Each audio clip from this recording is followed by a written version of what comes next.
Chers téléspectateurs, bienvenue sur Vision Channel Africa, la nouvelle voie de la diaspora africaine. Si vous n'allez pas vers l'Afrique, l'Afrique viendra à vous. Comme toujours, nous insistons sur le fait, ce n'est pas parce que nous sommes loin de chez nous que nous devons nous détourner de notre tradition. Aujourd'hui, nous sommes en présence d'un groupe, ou une partie du groupe, qui fait de très bonnes choses en Italie, dans l'optique de reconnecter les Africains avec la source mère, dans l'optique de promouvoir la culture africaine. Et ici, nous accueillons M. Eugenio, qui est le promoteur des Afrofest. Bonjour, Eugenio. Bonjour, ça va? Alors, vous êtes accompagné de deux autres promoteurs, deux autres membres du groupe. Est-ce qu'ils peuvent se présenter? Bonjour. Oui, bonjour. Comment vous appelez? Vous venez Moi, je suis Cabinet Goyaté, Bibi Fallo. Bibi Fallo, de quel pays? Mali. Mali. Et vous jouez? Je suis percussionniste, danseur. Ok, percussionniste, danseur. La deuxième personne, bonjour. Oui, bonjour. Comment vous appelez? Je suis Inoussa Dambélé, je suis percussionniste et disons polyvalent. Je joue des instruments mélodiques aussi, voilà. Ok, polyinstrumentiste. Voilà, et vous venez de quel pays?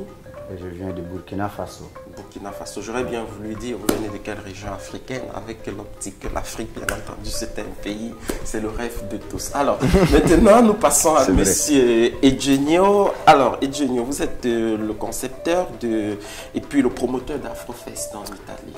Oui, c'est ça. Bon, bien sûr, premièrement, je dois dire que moi, je ne suis pas seul. Il y a des autres personnes qui ne sont pas ici, mais qui l'ont aidé beaucoup, qui sont dedans l'organisation d'Afrofest.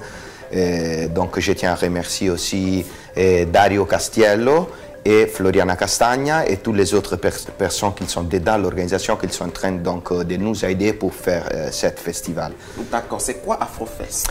Afrofest, c'est un festival, on est à la 3e édition, donc c'est un festival promotionné par l'association culturelle Destination West Africa. Et donc, comme je viens de dire, on est à la 3e édition. Et chaque année, on a essayé d'amener des différents pays de l'Afrique de l'Ouest. Et cette année, particulièrement, ils seront là-bas des artistes de la Côte d'Ivoire, du Burkina Faso et du Mali. Ok. Qu'est-ce que l'Afrofest fait concrètement? Qu'est-ce qu'il promeut? Donc, l'Afrofest, avec cette manifestation, nous, on essaye de... avec la musique, avec de la danse de l'Afrique, on essaye de chercher une nouvelle façon de connaître l'Afrique pour les personnes qui ne sont pas des Africains. Donc, chaque fois, on écoute parler de l'Afrique d'une façon que...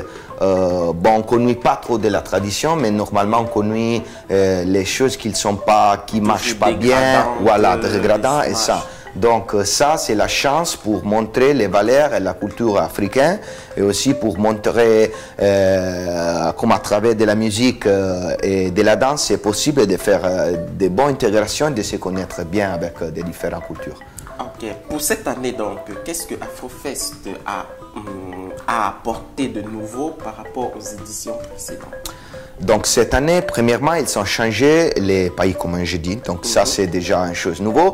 Et surtout, on a essayé de s'ouvrir à tous les citoyens de la capitale. On est en train de faire ça. C'est pour ça qu'on a essayé de bien communiquer, de monter un peu de la publicité aussi. Et surtout, on a essayé de faire des workshops, donc des stages gratuits. Comme ça, tout le monde peut prouver et connaître les arts africains. D'accord.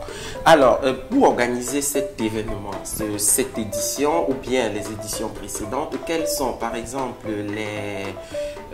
les correspondances africaines qui travaillent avec vous?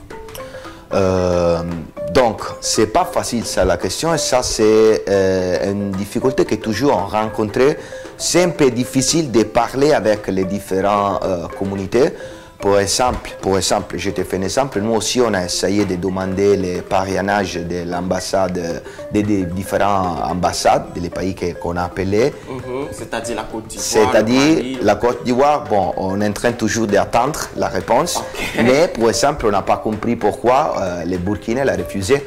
nous on a bien expliqué que ça c'est un truc gratuit que nous on fait et que c'est surtout pour promotionner la culture des différents pays. Des différents pays. Donc c'est vraiment avec le cœur qu'on fait ça pour l'Afrique, pour promotionner la culture de l'Afrique et pour se rencontrer avec la culture italienne, c'est ça. Mais des fois c'est un peu difficile à parler donc avec les communautés. Ça c'est une difficulté que toujours on a. Nous espérons qu'à travers cet entretien, les ayants droit puissent réaliser ô combien important il est de promouvoir ou de mettre de l'avant la culture africaine et de promotionner bien entendu ce que vous êtes en train de faire. Bon, dans cette organisation, quelles sont les difficultés que vous rencontrez? Voilà, je te remercie beaucoup pour cette question parce que tu vois, il y a toujours des difficultés. La difficulté, c'est surtout de chercher pour nous des sponsors privés, mais aussi institutionnels. Ça, c'est vraiment la grande difficulté qu'on a maintenant, parce que tout ce projet, ça veut dire 3 jours de festival avec 10 artistes qui vont venir. Donc, ça veut dire des avions, des dépenses pour manger, toutes les choses.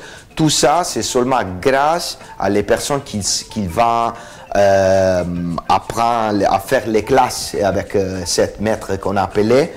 C'est seulement à travers des workshops que ce festival c'est soutenable. Il n'y a pas des autres moyens. Il n'y a pas d'autres moyens. Donc, à travers les workshops, mais vous avez dit tout à l'heure, les workshops sont presque gratuits. Et les entrées... On a donc les festivals, je vais préciser bien, tu as bien posé la question. On a placé 2 workshops gratuits. Les autres, bien sûr, ils sont avec une contribution, parce que sinon ça ne va pas être possible. Donc, ça, c'est seulement avec ça qu'on attrape de faire ce festival. Bien sûr, c'est la 3e année, on n'attrape pas de gagner ou bien de trouver de l'argent pour faire la nouvelle édition. Et donc, chaque année, on est arrivé vraiment au même niveau de comme on a commencé, mais on est content de faire ça, donc on fait un grand effort.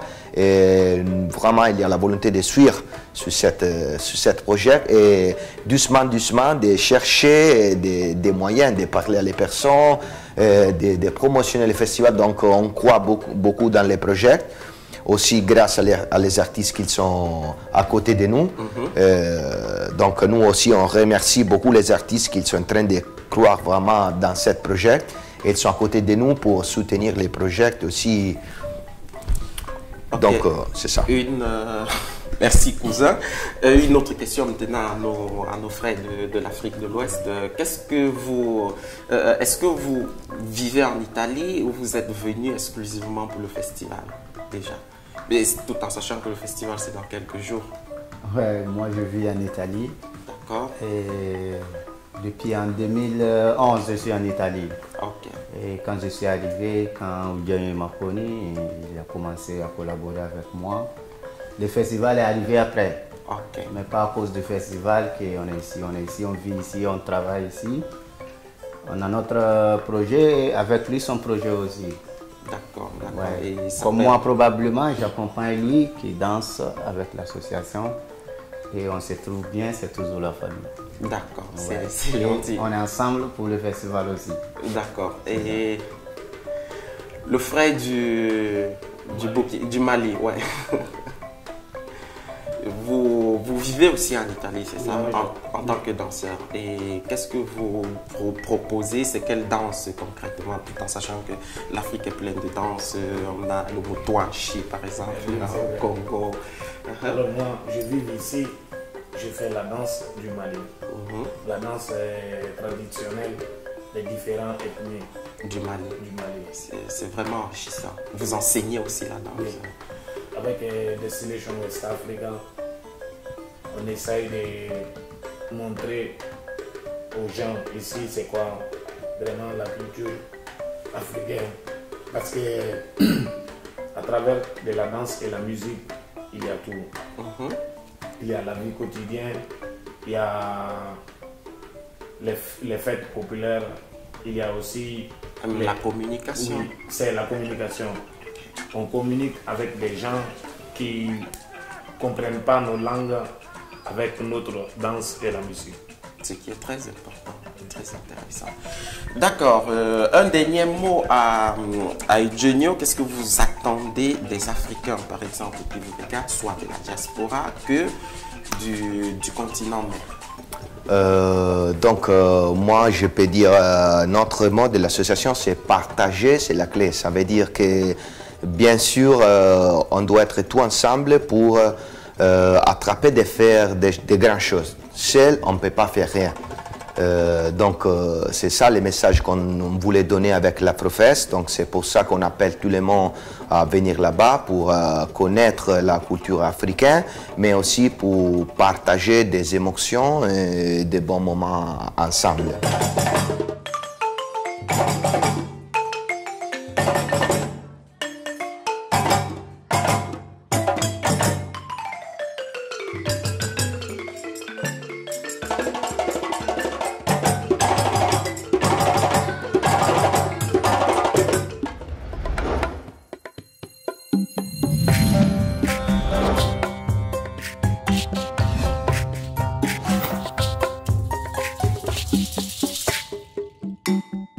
Monsieur Eugenio, maintenant l'Afrofest, quelles sont les dates de l'Afrofest, quand est-ce qu'elles se tiendront?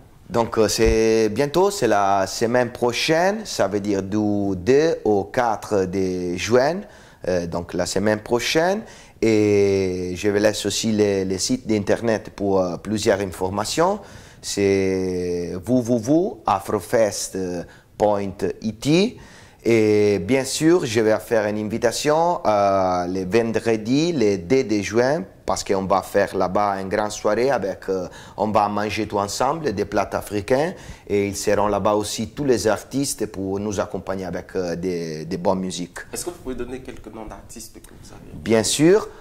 Donc on va avoir, voilà, c'est Bifalo Kouyaté, bien sûr il va faire des cours de danse gratuites. Il y a Inoussa Dembélé, il va faire des cours d'Engoni. Après il y aura encore des artistes du Burkinabé, vraiment des grands noms. Aruna Dembélé, Fatoma Dembélé, un artiste de la Côte d'Ivoire, Sidiki Dembélé, encore des danseurs, Aminata Sanou, Omar Ouattara. Il y aura aussi des balafonistes, Ousmane Koulibaly. Et bon, bien sûr, je suis en train d'oublier quelqu'un, hein, mais on est 10 personnes là-bas, donc 10 artistes et c'est ça. Ok, est-ce que vous avez un dernier mot à dire avant de... Bien sûr, je vais dire Ambaoubé, Konona Afrofest, c'est dans la langue Djola, la langue beaucoup parlée dans l'Afrique de l'Ouest, et ça veut dire on vous attend là-bas à l'Afrofest, donc tout le monde est bienvenu pour passer 3 jours ensemble. Chers téléspectateurs, nous sommes arrivés au terme de cet entretien. Nous vous remercions de nous avoir suivis et avant de vous inviter de nous suivre sur notre site Vision Channel Africa, www.visionchannelafrica.com ou sur notre page Facebook Vision Channel Africa. Toute l'équipe de production, bien entendu, vous dit Ambaoubé Kona Afrofest. On vous attend tous à Afrofest, du 2 au 4 juin 2017. Merci et au revoir.